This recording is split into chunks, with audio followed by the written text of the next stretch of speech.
क्षितिज।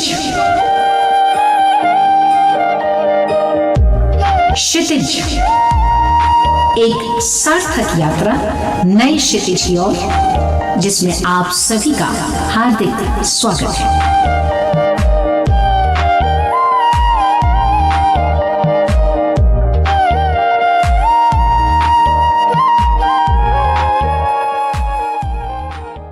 विश्व हिंदी सचिवालय द्वारा प्रस्तुत क्षितिज कार्यक्रम में आप सभी श्रोताओं का हार्दिक स्वागत है। आज इस कार्यक्रम में डॉक्टर संयुक्ता और हमारे अतिथि हैं डॉक्टर अलका धनपत जी, और इस कार्यक्रम का मुख्य शीर्षक ही है मॉरिशस में हिंदी शिक्षण। तो प्रिय श्रोताओं, आप सभी को नमन है।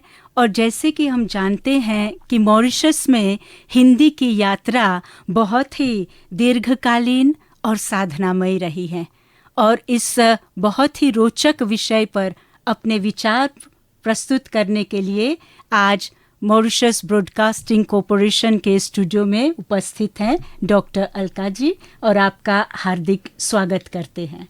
अभिनंदन डॉक्टर संयुक्ता जी, आपने मुझे अवसर दिया कि मैं इतनी प्यारे विषय पर कुछ बातचीत कर पाऊंगी, जो कहना चाहिए का कि मॉरिशस के दिल की भाषा है। ज़रूर।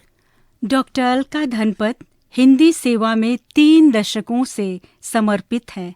मूलतः वे भारत भूमि की राजधानी नई दिल्ली से हैं। वहीं से उनका अध्ययन, अध्यापन एवं हिंदी सेवा प्रारंभ हुआ, और संप्रति मॉरिशस स्थित महात्मा गांधी संस्थान में सीनियर लेक्चरर के रूप में आप कार्यरत हैं। हिंदी शिक्षण, पाठ्य पुस्तक लेखन, सृजनात्मक लेखन, नाट्य लेखन आदि में आप सर्वथा निपुण एवं अनुभवी हैं। आपको भारत के तत्कालीन राष्ट्रपति द्वारा जॉर्ज ग्रियर्सन इंटरनेशनल अवार्ड से भी सम्मानित किया गया है। तो कृपया आप हमें सर्वप्रथम यह बताएं कि मॉरिशस में हिंदी शिक्षण संप्रति अभी क्या स्थिति है? डॉक्टर संयुक्ता जी, मॉरिशस में हिंदी शिक्षण अपनी ऊंचाइयों को छू रहा है। सभी कहते हैं बैठकाओं से हिंदी शुरू हुई, और उस समय में बड़ी ही कठिन परिस्थितियां रही होंगी, यहाँ तक कि लोग भोजपुरी में बात करते थे।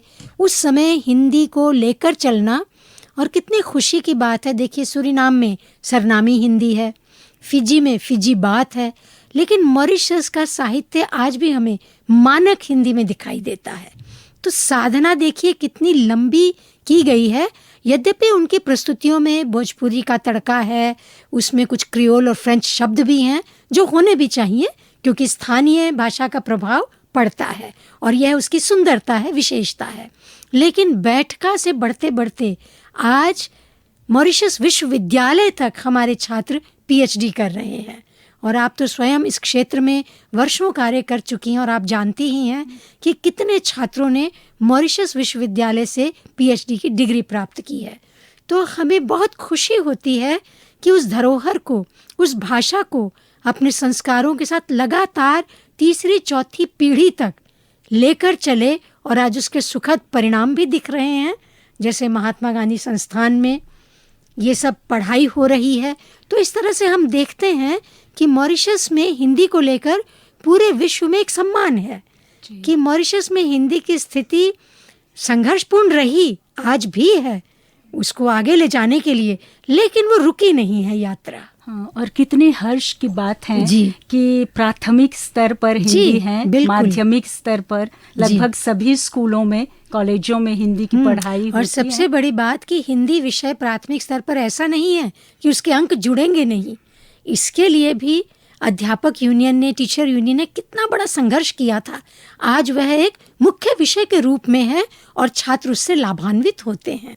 इस प्रकार हम देखते हैं, इसके लिए हम कहेंगे कि सभी जो हमारे हिंदी के सेनानी हैं, बिल्कुल, हिंदी के हमारे जो शिक्षक हैं, जो कर्मठ तपस्वी हैं, वे धन्य हैं और बहुत ही बधाई के पात्र हैं।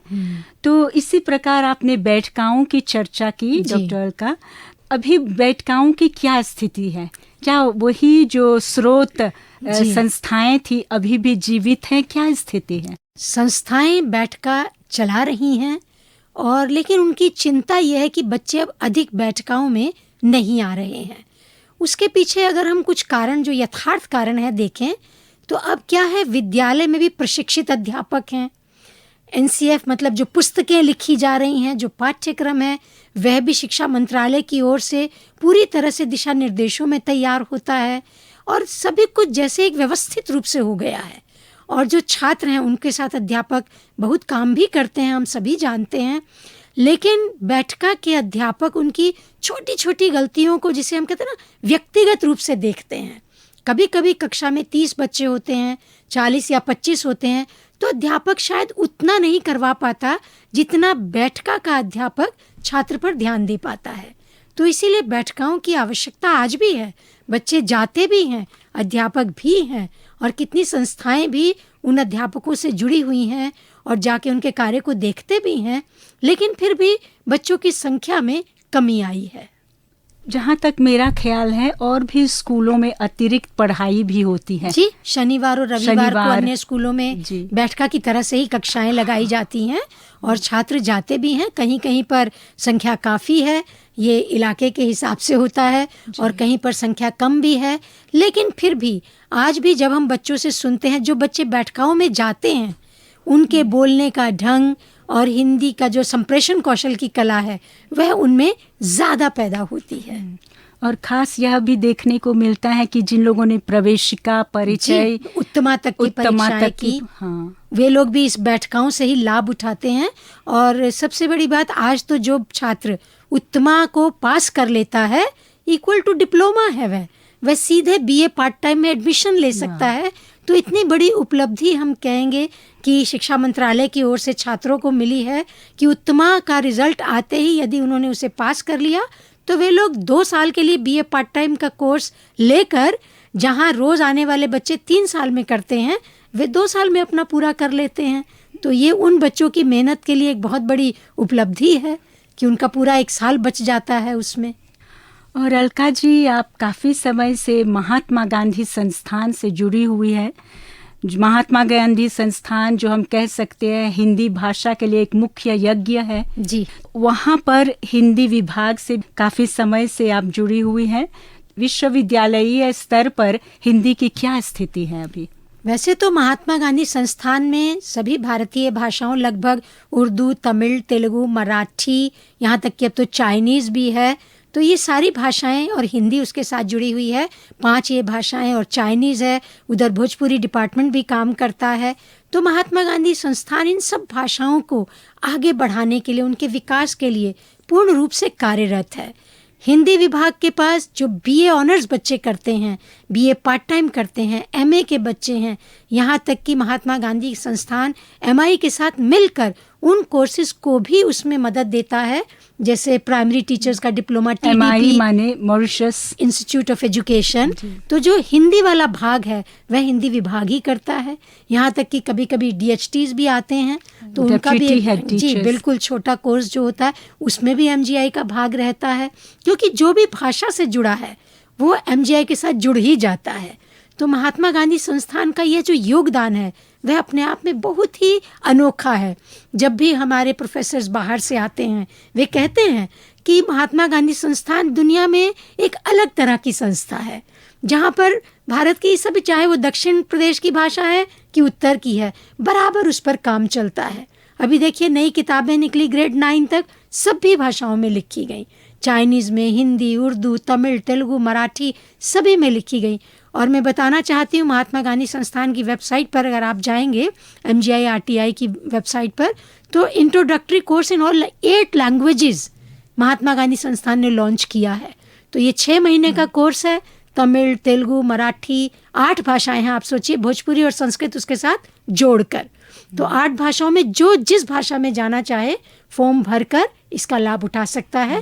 केवल वेबसाइट पर जाके उसे एक बार देखना होगा। और आपसे बात करते हुए पता चला कि इस समय आप महात्मा गांधी संस्थान में स्थित लैंग्वेज रिसोर्स सेंटर की अध्यक्षा हैं। जी, जी। तो वहाँ पर कौन सी गतिविधियाँ, अभी कौन से ऐसे रोचक कार्यक्रम हिंदी को लेकर चल रहे हैं? श्रोताओं, गतिविधियों को प्रारंभ करने से पहले मैं संयुक्ता जी का भी अभिनंदन करना चाहती हूँ। वे भी जिस समय कार्यरत थी महात्मा गांधी संस्थान में लैंग्वेज रिसोर्स सेंटर की हेड रह चुकी थी, और इस समय भाषा संसाधन केंद्र के पास एक पाणिनि लैब है जो श्रीमती सुषमा स्वराज जी, जिस समय विश्व हिंदी सम्मेलन हुआ था उस समय उनकी ओर से, या भारत की ओर से कहना चाहिए, भाषा संसाधन केंद्र को वह पाणिनि प्रयोगशाला मिली थी। तो उसी में ही हमारे अध्यापक बैठते हैं और किताबें, इसी तरह से भाषा संसाधन केंद्र इस समय EVP जो एजुकेशनल वर्चुअल प्रोग्राम्स हैं उनकी तैयारी करता है, EDLP है, अर्निंग लर्निंग प्रोग्राम्स है, उनकी डिजिटल प्रोग्राम है, उनकी तैयारी चलती है। तो ग्रेड 5 तक ये बन चुके हैं और अपलोड होने जा रहे हैं टैबलेट्स पर। अब ग्रेड 6 को लेके काम होना है।